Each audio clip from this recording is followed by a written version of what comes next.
যখন আমরা চেয়ারপারসনের কার্যালয়ে যেতাম, আমরা যখন সারিবদ্ধভাবে দাঁড়িয়ে থাকতাম, উনি ঢোকার সময় বলতেন, কী খবর, ভালো ভালো আছো তোমরা? এই কথাগুলো আর কে বলবে? ভারপ্রাপ্ত চেয়ারম্যান হয়তো আমাদেরকে বলছেন, ওনারই সুযোগ্য সন্তান, কিন্তু ওনার যে আবেগ মাখা যে মায়ের যে ভালোবাসা, সেটা নেতাকর্মীরা খুব স্মরণ রাখবে এবং মনে করবে। সামনে নির্বাচনে কতটা ব্যাঘাত ঘটলো আজকে?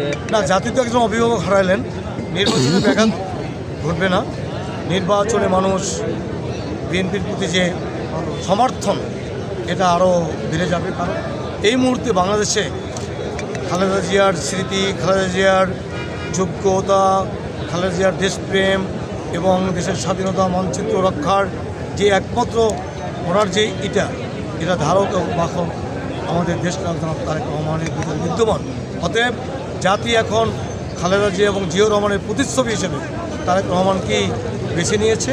আশা করি ওনার নেতৃত্বে বাংলাদেশ সঠিক পথে চলবে, পথ হারানোর কোনো সুযোগ নেই। ইনশাআল্লাহ, সবাইকে ধন্যবাদ।